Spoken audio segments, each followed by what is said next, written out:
Things are very rapidly escalating in Russia. We've been waiting and wondering, well, what is Putin's eventual move here? What was expected by some to be an extremely rapid total defeat of Ukraine, of course, did not happen.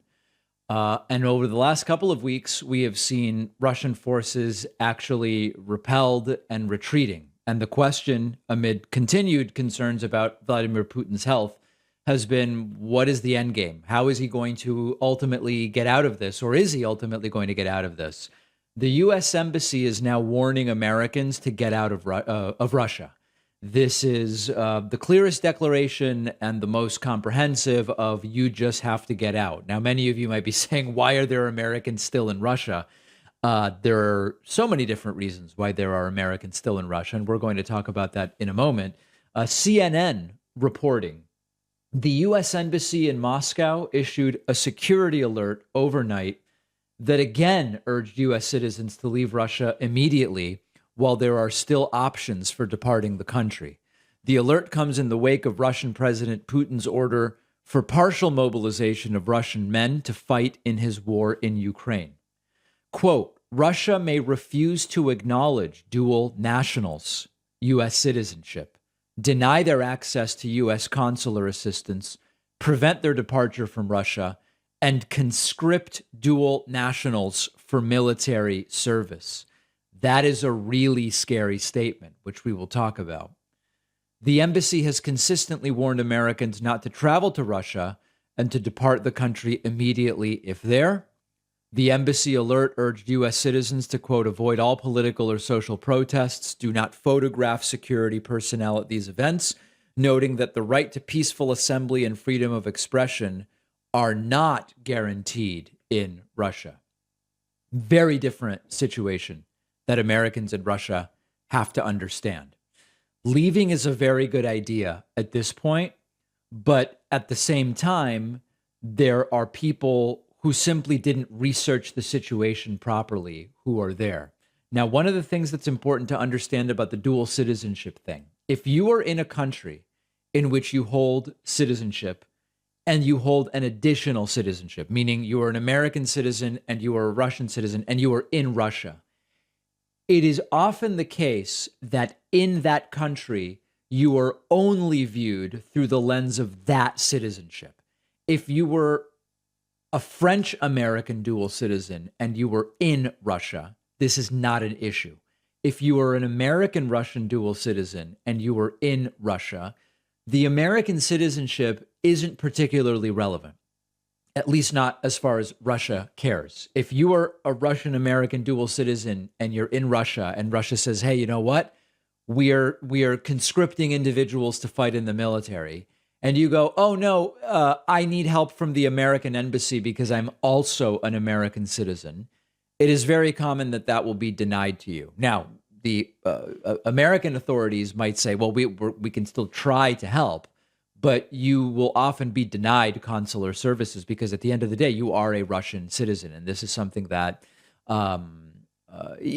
I've talked about and thought about in other terms with regard to my Argentinian dual citizenship, where there have been discussions of what if X, Y, or Z happened while in Argentina. This is obviously much more serious and much more significant. Now, some reactions I've read are more or less like, shouldn't these Americans have already left? I'm sympathetic to the people that are there and that are also American citizens. It is really difficult to uproot your life. There are lots of people whose entire lives, despite being American Russian dual citizens, their entire lives are in Russia. They were born in the U.S. to Russian parents and went to Russia at age 3. Okay, that's an American citizen, nominally, whose entire life is arguably in Russia. And so the idea of, well, just get out, what are you doing there? It's a more complicated statement than might appear. The other thing about this is that not everybody has the money or financial resources to get out and to come back to the United States. It may not be obvious how they would make a living in the United States if you are working in Russia. And this is often something that comes up when we talk about undocumented immigration to the United States. And many on the right love to pretend that people that come to the United States illegally kind of doing it on a whim, kind of doing it for fun, for entertainment, almost like some kind of tourism of some sense.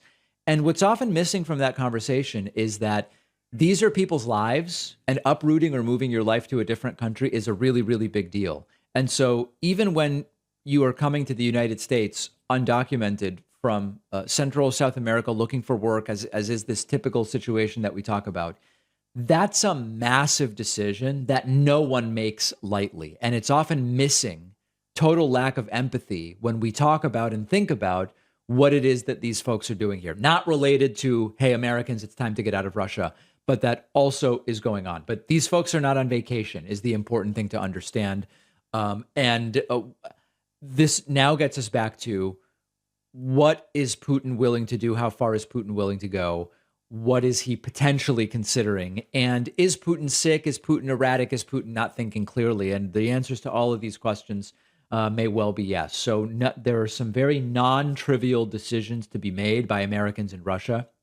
And the next 4 to 6 weeks of what Putin does or doesn't do could be extremely important in terms of the entire course that this war is going to take. Scary moment. And yes, all other caveats aside, people have lives, people are all these things that we've talked about for people living in Russia. The recommendation is to get out. My preference would be not to end up potentially conscripted into the Russian army. Now, of course, I am not a Russian dual citizen and I have no connections to Russia, so it's easy for me to say.